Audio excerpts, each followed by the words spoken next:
지난주에는 우리 북왕국 이스라엘의 여호아하스 왕을 중심으로 해서 신앙 회복이 문제 해결의 열쇠다, 그런 제목으로 우리 말씀을 살펴보았습니다. 이러한 신앙 회복의 흐름으로 북왕국에서는 어떤 일이 있었는지, 남왕국에는 어떤 일이 있었는지 잠깐만 돌이켜 보겠습니다. 북왕국에서는 남왕국 유다에서부터 먼저 제사장 여호야다가 아달랴 여왕을 축출하고 요아스 왕을 옹립할 때에 하나님과 이 유다 백성 사이에 언약을 갱신했습니다. 하나님은 우리의 하나님이고 우리는 하나님의 백성이다. 우상을 숭배한다든지 딴 데에 관심을 피우던 모든 것들을 이제 하나님께로 집중하는 그런 언약의 갱신입니다. 우리가 아시는 대로 아달랴는 남왕국을 우상 숭배와 타락으로 이끌었고, 남왕국 유일의 다윗 혈통이 아닌 여왕이었습니다. 북왕국 아합 왕과 이스벨 사이에서 난 딸이었지요. 아달랴가 다윗 혈통의 왕자들을 다 죽일 때에 유일하게 몰래 이렇게 숨겨서 빼낸 아기가 바로 이제 요아스 왕입니다. 둘째는 이 요아스 왕 때에 성전을 보수한 일입니다. 아달랴 왕 때 우상을 드리고 더러워진 성전을 정비하고 보수하여서 여호와 신앙을 회복한 것입니다. 언약의 갱신과 성전의 보수, 이 두 가지가 여호와의 신앙을 회복하는 그런 신앙의 흐름이었습니다. 이때 북왕국 이스라엘은 어떤 일이 있었습니까? 여호아하스는 이 열왕기 기자의 평가로는 초대왕 여로보암의 죄에서 떠나지 않았다 그랬습니다. 기본적으로 북왕국 19 또는 20이라고 말하는데 그 모든 왕들은 다 이렇게 악한 왕들입니다. 그런데 이때 아람의 하사엘 왕과 베나다스 3세가 이렇게 이어서 왕이었는데, 이들이 이 북왕국 이스라엘을 괴롭혔습니다. 그들의 시달림을 받고 길르앗 지방은 요단강 동쪽 갈릴리 호수 오른쪽 그쪽에 있는 지방인데, 그 지방을 다 빼앗기고 고통 가운데서 하나님께 도움을 요청했습니다. 이 여호아하스가 하나님께 부르짖어 구원을 요청했을 때에 하나님께서 그 목소리를 들으시고 구원자를 보내주셨습니다. 여호아하스는 북왕국의 이 20왕들 중에 하나님께 무릎 꿇고 기도하면서 도움을 요청한 거의 유일한 왕입니다. 이것이 말하자면 이 남왕국에서 여호와 신앙으로 이렇게 수렴되는 것과 마찬가지로 북왕국에서도 이 계속해서 우상 숭배를 하는 가운데서 여호와를 찾는 여호아하스, 여호아하스의 길로 이렇게 수렴이 되었습니다. 하나님의 은혜로 이스라엘은 그때 이제 이 아람의 압제에서 벗어났고, 그 다음에 여로보암 2세의 경우에서는 아주 영토를 많이 넓혀서 솔로몬 당시의 영토만큼 그렇게 넓혔다 하는 것을 우리 보았죠. 오늘은 또 다른 개혁 군주인 히스기야를 중심으로 해서 믿음의 삶과 믿는 우리에게 다가오는 시험에 대해서 함께 살펴보겠습니다. 오늘은 성경을 구절구절 이렇게 뜯어서 살펴보기보다는 거시적으로 이렇게 흐름을 보면서 그 맥락 속에서 하나님의 말씀을 찾는 그런 방식으로 성경 읽기를 해보겠습니다.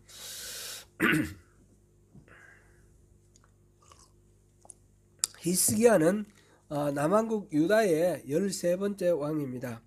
히스기야 때 북왕국은 마지막 왕 호세아가 왕이었다가 히스기야가 왕으로 있는 동안 북왕국 이스라엘이 아수르에 의해서 멸망당했습니다. 히스기야의 아버지는 아하스입니다. 아하스는 우리 새벽 예배를 통해서 우리 열왕기 하를 묵상하니까 그 흐름을 여러분들 아실 거라고 생각합니다. 이스라엘의 왕 베가 왕, 그리고 아람의 왕 르신이라는 왕, 이 두 왕들이 연합을 해서 아수르에 대항하는 그런 연합 전선을 펼쳤습니다.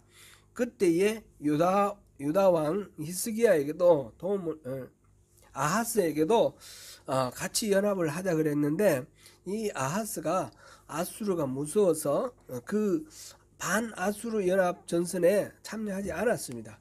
그랬더니 이 북왕국 왕 이스라엘의 베가와 아람의 르신이, 이 연합군이 남쪽으로 유다를 공격해 옵니다. 유다를 공격해 와서 위기에 빠진 아하스는 많은 금은보화를 가져다가 이 아수르 왕에게 상납을 하고, 그리고 그때 아수르 왕이 디글랏빌레셀인데, 디글랏빌레셀에게 구원을 요청을 합니다. 이때 아수르는 유다를 지원한다는 그런 명분을 내세워서 출병을 해서 아람을 점령을 합니다. 다메섹을 점령을 하고 아람 왕 르신을 죽이고 아람을 멸망시켜 버렸습니다. 그리고 북이스라엘은 영토를 말하자면 갈릴리 지역 있는 그쪽 전부와 길앗 지방, 그래서 북왕국 이스라엘의 영토 한 3분의 1 이상을 이렇게 점령을 해버렸습니다. 그리고 거기에 멈추지 않고 남쪽으로 내려와서 블레셋도 점령하고, 유다가 도움을 요청을 해서 유다를 돕는다고 와서 유다를 공격합니다. 그래서 유다는 또다시 많은 재물을 거두어서 이 디글랏빌레셀에게 바치고 간신히 평화를 얻었습니다. 아하스는 그때 디글랏빌레셀 왕을 만나기 위해서 다메섹에 가는데, 다메섹에 가보니까 그 망한 나라죠. 아람이 섬기던 신에 대한 그 제단이 너무너무 멋있고 크고 좋아 보였습니다. 그래서 그것을 그대로 이렇게 그림을 그려가지고 제사장에게 보내서, 그 다음에 이 다메섹의 제단을 예루살렘에 세워놓고 거기서 제사를 지냅니다. 말하자면 아주 타락한 군주죠. 그 이후에 성전에 들어가서 성전에 뭐 이렇게 물두멍에 있는 이 날개를 없앤다든지, 그 물두멍이 소 위에 이렇게 세워 있는데 소 10마리 소 위에 이렇게 있는데 그 소를 다 치워버린다든지 이런 식으로 하고, 낭실을 거기에 있던 낭실을 출입구를 그 복도 같은 거 만들어 놓은 거 있지 않습니까? 그거를 옆으로 돌리고 또 빼고 또 새로운 걸 만들고 이런 식으로 해서 성전을 완전히 엉망진창으로 만들어 버립니다. 나중에는 성경에는 분명히 아하스에 관련해서는 나오지 않는데, 히스기야 장에서 보면 이 성전을 아예 폐문을 하고 출입을 금지시켰습니다. 그게 아하스입니다. 이런 환경 속에서 히스기야가 왕이 되었습니다.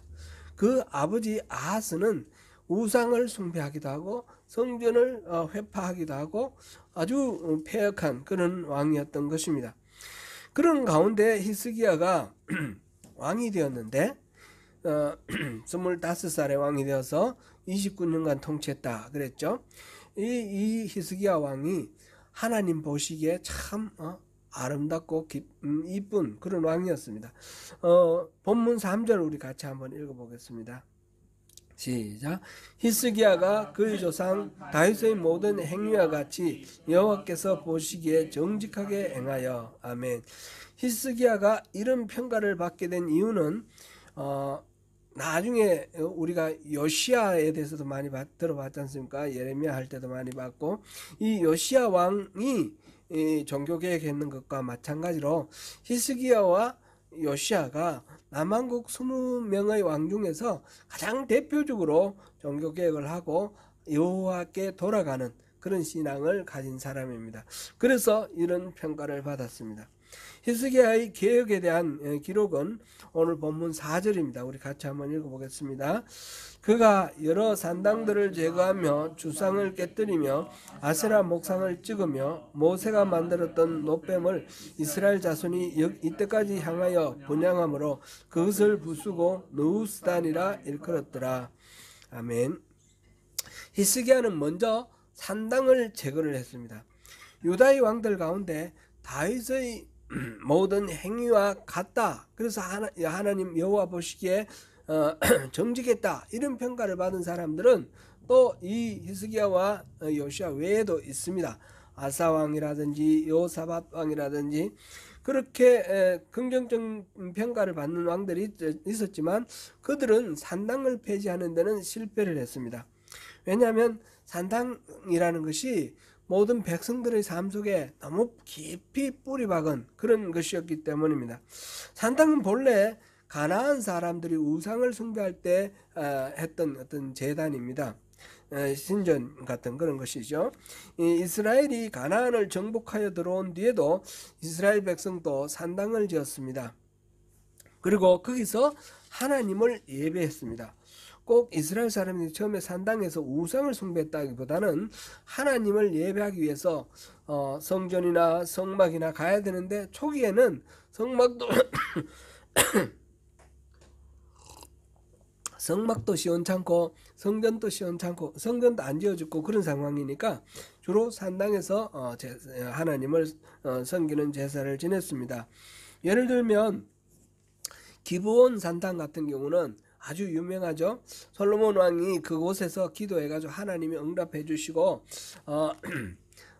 네가 소원하는 게 뭐냐 그럴 때에 부와 귀도 구하지 않고 그래서 하나님께서 모든 거 다 이렇게 주시고 이 지혜를 듣는 귀를 달라 그랬는데 백성들을 잘 다스리기 위해서 하나님의 마음으로 백성들을 그 음성을 귀 기울이는 그런 마음을 주셨습니다. 그것이 바로 지혜였습니다. 그런 게 바로 이 솔로몬의 그 산당에서 기브온 산당에서 있었던 거죠. 그래서 1천번제도 거기서 드려졌고요. 그런 식으로 산당이 유지되어 있었습니다.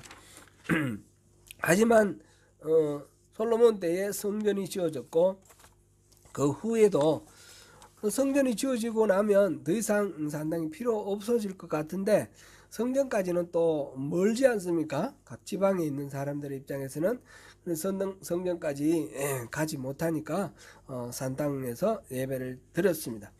그러다가 보니까 점차 이 산당이 하나님을 중심으로 예배하는 것이 아니라 자기들의 편의를 위해서 예배하는 그런 것이 되고 그곳에서 우상을 섬기게 됩니다. 그래서 산당이라 그러면 나중에 차츰차츰 우상 숭배의 어떤 상징적인 그런 의미가 됩니다. 히스기야는 이 산당을 철저히 제거했습니다. 히스기야는 모세가 만들었던 놋뱀을 부수고 느후스단이라고 이름을 지었습니다. 모세가 광야에서 패역한 이스라엘 사람들이 뱀에 물려 죽게 되었는데 그럴 때 놋뱀을 만들어 장대에 높이 들고 이 놋뱀을 쳐다보는 사람은 낫는다 그랬을 때에 그거를 순종한 사람들은 다 나았습니다. 순종하지 않고 무시했던 사람들은 죽었습니다. 그러니까 이 놋뱀이 하나님의 은혜의 상징이죠. 치유의 상징이고 그래서 사람들이 이것을 바라볼 때마다 그 하나님의 은혜를 기억하고 아주 중요한 기념물이 되었습니다. 근데 그것이 기념물이 되는 것으로 그쳤으면 괜찮은데 거기에다가 분향을 합니다. 말하자면 우상 숭배를 하게 되는 것입니다. 놋뱀이 이 우상이 되었습니다. 그래서 히스기야는 그 놋뱀을 부숴버리고 그냥 느후스단이라는 말은 그냥 놋조각이다, 놋조가리다 이런 뜻입니다. 그냥 놋조가리에 불과한 거 그거를 신처럼 섬기면 안 된다 그런 얘기죠. 그 다음에 아세라 목상을 부수고 바알 신당을 부수고 이 모든 우상을 숭배하는 그런 것들을 다 제거했습니다. 오늘 본문에는 잘 나오지 않지만 히스기야의 계획은 역대하 29장에서 31장 3장에 걸쳐서 자세하게 잘 나와 있습니다. 그 중에 가장 중요한 것들을 말씀드리면 첫 번째로 역대기에서 나타내는 그 히스기야의 종교 계획에서 가장 중요한 것은 성전을 보수하는 겁니다. 자기 아버지가 문 닫아 걸어버린 그 성전을 다시 문을 열고 그 안에 모든 부수진 것들을 다시 수리하고 다시 모든 것들을 왜곡된 것들을 원위치시키고 그러면서 성전을 수리하였습니다. 그리고 제사장들과 레위인들을 불러 모았습니다. 그래서 제사장의 역할들을 다시 회복시키고 레위인들이 성전을 잘 지키도록 잘 보수하면서 관리하고 유지하도록 그렇게 하고 예배를 활성화시켰습니다. 이때에 백성들이 가지고 오는 재물이 너무 많아가지고 제사장들이 감당을 못해서 레위인들이 돕는 그런 이야기도 이렇게 나오는데, 그만큼 이 히스기야의 종교개혁에 대해서 모든 백성들이 환호하며 함께 기뻐하고 함께 동참을 하였습니다. 그리고 유월절을 준비하고 지켰습니다. 유월절은 이 애굽에서 출애굽하면서 말하자면 민족의 해방절이기도 하고 하나님과 이스라엘 백성들의 관계가 회복된 그런 중요한 날이죠. 그래서 유월절을 준비하고 지켰습니다. 백성들이 너무 감격해서 유월절은 원래 유월절 하루, 그 다음에 무교절이 7일 이렇게 해서 8일 동안 지내는 그런 축제 기간인데, 이 무교절이 끝났는데 백성들이 돌아가지 않습니다. 그래서 7일을 더 연장을 해서 무교절 7일을 플러스해서 그렇게 유월절을 지켰습니다. 그리고 계속해서 유월절을 지키고 보존했습니다. 무엇보다도 히스기야는 이렇게 겉으로 드러나는 어떤 성전을 보수하고 의식을 갖추고 이런 것들에 더하여서 내면적으로 하나님과의 관계를 아주 깊이 친밀하게 그렇게 이루었습니다. 오늘 본문 5, 6절을 같이 한번 읽어보겠습니다. 히스기야가 이스라엘 하나님 여호와를 의지하였는데 그의 전후 유다 여러 왕 중에 그러한 자가 없었으니 곧 그가 여호와께 연합하여 그에게서 떠나지 아니하고 여호와께서 모세에게 명령하신 계명을 지켰더라. 아멘. 히스기야는 철저히 하나님을 의지했습니다. 그의 전후 유다 여러 왕 중에 그러한 자가 없었다. 20명의 그 남왕국 유다의 왕 중에 히스기야가 최고라는 거죠. 그런 의미에서 하나님을 철저히 의지하는. 그리고 그가 여호와께 연합하여 여호와에게서 절대 떠나지 않았다. 그래서 여호와께서 모세에게 명령하신 그 명령을 다 지켰다 그랬습니다.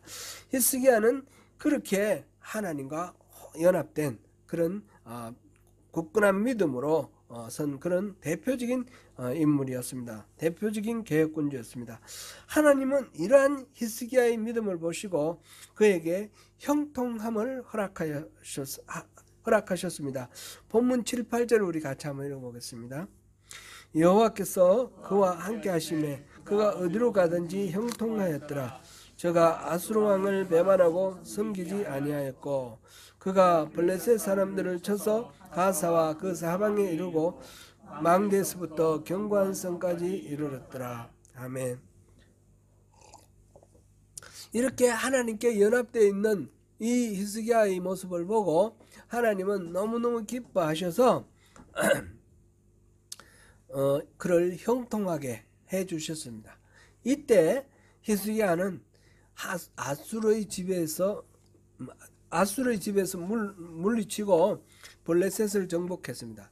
그때까지 아수르에게 조공을 바쳤는데 히스기야는 조공 바치는 걸 끝내버리고 더 이상 우리는 아수르의 지배를 받지 않겠다. 그러면서 독자 노선을 긋기 시작합니다. 그리고 블레셋을 점령을 했습니다. 블레셋은 그때까지 아수르가 다스리고 있었습니다. 그러니까 아수르에게서 블레셋을 빼앗은 것입니다. 사실 당시 아수르는 세계 최대 최강국이었습니다. 히스기야의 아버지 아하스 때 우리가 아수르의 디글랏 빌레셀에게 여러 가지 뇌물도 바치고 이렇게 했던 이야기를 앞서 잠깐 살펴봤습니다. 이 디글랏빌레셀은 아람을 점령을 했고 북왕국 이스라엘의 그 영토도 3분의 1 이상 거의 절반까지 이렇게 차지할 정도로 이렇게 디글랏빌레셀이 강했습니다. 이 나라만 아니라 저 북쪽으로 해서 요즘 터키 지역 이란에까지 이렇게 광토를 막 확장을 시켰던 그런 바벨론의 전성기 시대가 디글랏빌레셀입니다. 그 다음 왕이 이 아수르의 전성기입니다. 아수르 왕 디글랏빌레셀 다음에는 살마네셀인데, 살마네셀 5세는 이스라엘을 완전히 함락시켰습니다. 사마리아를 3년간 포위를 해가지고 함락시켰습니다. 함락을 시켰는데 그때 이제 죽었고, 그 다음 왕 사르곤이 결국은 북왕국 이스라엘을 멸망시킨 것이죠. 북왕국을 멸망시키고 그 다음에 백성들을, 많은 사람들을 포로로 끌고 갔습니다.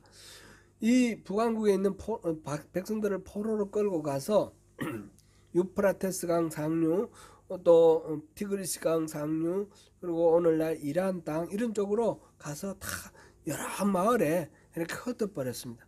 흩어버리고 거기서 결혼하고 강제로 결혼시키고 해서 혼혈을 하게 만들었고, 그 지역에 또 살던 사람들을 또 포로로 잡아와서, 다 정복지거든요. 그것을 잡아와서 그 사람들을 사마리아에 데리고 와서 정착을 시켰습니다. 근데 이 사람들이 올 때에 자기들 신을 갖고 왔지 않습니까? 자기들 신을 갖고 왔고, 그래서 이 사마리아에 남아있는 북왕국 이스라엘의 민족들하고 혼혈을 시켜버렸습니다. 혼혈을 시키고 민족의 혼혈, 그리고 종교의 혼합, 이래가지고 사마리아가 북왕국하고는 완전히 이질적인 그런 존재가 되었죠. 근데 이제 여러 가지 재앙들이 닥치고 하니까 끌려간 사람들 중에 제사장을 불러다가 와가지고 제사장을 세우고 여호와 신앙으로 그렇게 하게 했지만, 이 변질된 여호와 신앙입니다. 그래서 예수님 당시에 보면 사마리아 사람하고 유다 사람들 상종도 하지 않습니다. 그 이유가 바로 이 사마리아가 이렇게 변질되었기 때문에 같은 민족으로 생각을 하지 않습니다. 이 10지파가 되었던 이 북왕국 이스라엘이 멸망함으로 이스라엘 12지파 중에 10지파는 거의 소멸한 것입니다. 그 당시에 피난한 사람들, 남왕국 유다로 피난 온 사람들은 나름대로 자기 지파를 지켰죠. 바울은 또 베냐민 지파라 그랬고, 또 누구는 이사갈 지파고, 이런 게 성경에 나오는데 그런 것들은 다 피난민들이죠. 이렇게 되었습니다. 히스기야는 하나님 안에 있을 때에 모든 일에 형통하였습니다. 그래서 아수르를 배반하고 독자 노선을 긋기 시작했는데, 심지어는 아수르가 지배하던 블레셋까지 점령했는데, 이것은 보면 이 국제 정세에 너무 무지했다 이렇게 볼 수도 있겠고요. 이 하나님이 지켜주시니까 형통하고 잘 되니까 이 히스기야가 교만했다 이렇게 볼 수도 있겠습니다. 항상 히스기야는 보면 하나님께 물어보고 하나님과 연합해서 떠나지 않는다 그랬는데, 이런 행동은 하나님께 기도한 흔적이 없습니다. 아마 자기가 자신감에 넘쳐서 그렇게 한 것 같습니다. 이러한 행동은 아수르를 자극하기에 충분했죠. 아수르는 기분이 나빠서 히스기야를 제거하기 위해서 군대를 끌고 공격해 옵니다. 그리고 와서 유다 남왕국 유다의 모든 성읍을 다 점령을 했습니다. 지금 뭐 이렇게 빗석에 남아있는 아수르의 그 빗석에 남아있는 고고학적 박물 발견의 그 성과로 보면, 유다의 이때 사네립이 유다의 46개성을 점령했다 이렇게 나옵니다. 그렇게 점령하고 애굽으로 가는 길목에 있던 라기스라는 그 도시에서 말하자면 작전 사령부를 두고 그곳에서 또 군사를 예루살렘으로 보내가지고 공격을 합니다. 그때 히스기야는 아수르 왕 사네립에게 무릎을 꿇고 내가 범죄했습니다, 용서해 주세요 그렇게 인정을 하고 무엇이든지 하라는 대로 하겠습니다 그랬더니 사내립이 요구한 것이 은 300달란트, 금 30달란트입니다. 은 300달란트는 11톤이고요. 금 30달란트는 1톤입니다. 금 1톤을 한번 생각해 보세요. 얼마나 많습니까? 이제 그 금을 조달하기 위해서는 왕궁과 성전에 있는 금을 다 긁어 모으는 겁니다. 그 이전에 자기 아버지 아하스 때도 그랬고요. 여러 번 이 강대국들에게 뇌물을 바치고 조공을 바치느라고 금은을 썼는데, 그동안에 또 있던 것들 다 또 끌고 모아가지고 또 고관 귀족들에게 강제로 바치라고 그랬습니다. 바쳐가지고 그 약속대로 안 되니까 나중에 부족하니까 성전 기둥에 이렇게 입혀 놓았던 금까지 다 벗겨가지고 그렇게 바쳤습니다. 그러면 이제 돌아갈 줄 알았는데 사내립은 돌아가지 않습니다. 돌아가지 않고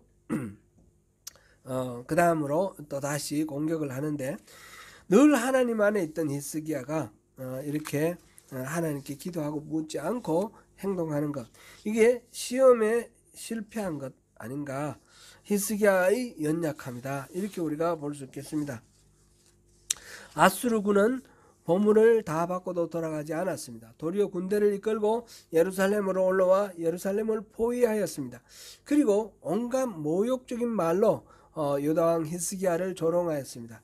나아가 여호와 하나님을 구원의 능력이 없다, 그렇게 말합니다. 그때 랍사게 장군이 포위를 해가지고 예루살렘 성을 향하여 한 이야기들이, 히스기야가 하는 말 믿지 마라, 하나님이 도와주신다 그러는데 절대로 하나님 안 도와준다, 히스기야 산당 다 없앴지 않냐, 하나님 왜 도와주냐, 이런 식으로 얘기를 합니다. 그뿐만 아니라 여호와가 무슨 능력이 있어서 이 아수르 왕의 손에서 너희들을 구하겠느냐, 세상의 신들 중에 아수르 왕의 손에서 자기 백성 구한 신이 있느냐, 이런 식으로 이야기를 합니다. 하나님도 능력이 없다는 거죠, 아수르 왕에 비하면. 이런 식으로 히스기야를 조롱하고 하나님을 조롱하는 그런 상황입니다.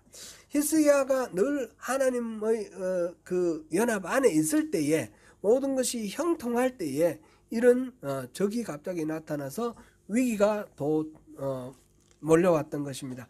우리가 믿음 안에서 잘 산다고 여길 때에 위기를 맞을 수도 있습니다.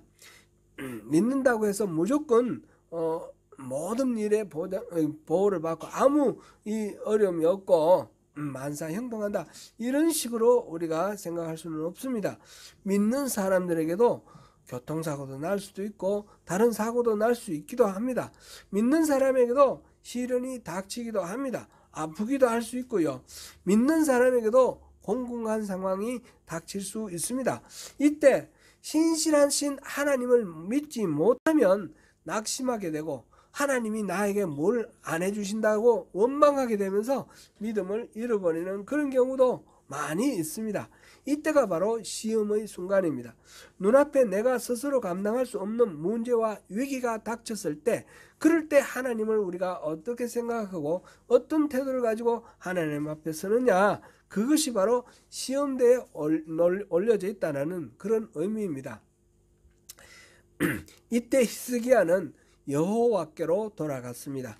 히스기야는 유다를 조롱하고 자신을 조롱하고 하나님을 조롱하는 적군의 소식을 들었을 때 옷을 찢고 배를 두르고 선지자 이사야에게 사람을 보내어서 하나님을 조롱하는 이런 아수르의 이 만행에 대해서 하나님이 꾸짖으시기를 기대하면서 기도를 요청했습니다. 이사야를 통해서 하나님은 말씀하셨습니다. 모욕하는 말 때문에 낙심하지 말라, 두려워하지 말라 라고 말씀하십니다. 아수르가 혼란스러운 소문으로 동요가 될 것이고, 그래서 철수하게 되고 왕은 칼에 맞아 죽을 것이다, 이렇게 하나님이 말씀하셨습니다. 아수르 장군 랍사게는 더욱 심각하게 협박하면서 편지를 썼습니다. 히스기야는 성전에 올라가서 그 편지를 성전 앞에 펼쳐놓고 하나님께 하소연하며 기도합니다. 하나님은 이사야를 통해서 다시 대답을 확인해 주셨습니다. 적들은 모두 갈고리에 코를 꿰어가지고 끌려갈 것이다, 이렇게 말씀하셨고, 이 유다의 백성들은 농사 지은 대로 그대로 다 수확해서 먹을 수 있을 것이다. 그러니까 이 망하지 않고 빼앗기지 않고 모든 것들을 회복한다는 말씀이죠. 그런 식으로 하나님이 대답해 주셨습니다. 이 모든 일은 하나님의 열심으로 이루어진다 그랬습니다. 하나님의 열심은 유다 백성을 향한 하나님의 사랑입니다. 하나님의 열심이라는 이 말은 똑같은 단어가 다른 곳에는 질투 이렇게도 번역이 되어 있고 열정 이렇게도 번역되어 있습니다. 하나님은 하나님만 사랑하기를 원하십니다. 하나님만 사랑하지 않고 하나님도 사랑하고 다른 존재도 우상도 사랑하면 그럴 때는 질투를 느끼시는 겁니다. 그래서 그들에 대해서 단호하게 모든 것들을 해결하는 이게 하나님의 열심이고 하나님의 질투입니다. 하나님의 열심으로 이스라엘 유다 백성을 괴롭히는 이 아수르를 일거에 해결하셨습니다. 초자연적인 간섭으로 모든 문제를 풀었습니다. 예루살렘을 포위하고 있던 아수르군 18만 5천이 하루아침에 죽었습니다. 죽은 시체로 발견되었습니다. 그때 또 사네립 왕은 먼저 후퇴를 해서 니느웨로 돌아갔는데 니느웨 신전에서 자기의 신에게 제사하다가 암살당해서 죽었습니다. 하나님이 말씀하신 그대로입니다. 히스기야가 여호와께로 돌아갔을 때 하나님은 열심으로 유다를 지켜주시고 구원해 내셨습니다. 사랑하는 성도 여러분, 바른 신앙생활을 하는 가운데서도 역경을 맞을 수가 있습니다. 그때가 바로 시험의 순간이라고 우리가 이해해야 됩니다. 위기의 순간에 하나님을 의지하는 것이 시험을 통과하는 것입니다. 하나님과 계속 함께하면서 궁극적인 평화와 풍성한 열매를 누릴 수 있습니다. 주님을 의지하며 주님 안에 있음으로 하나님의 열심히 보호하심을 경험하면서 살아가는 저와 여러분이 되시기를 축원합니다. 기도하겠습니다.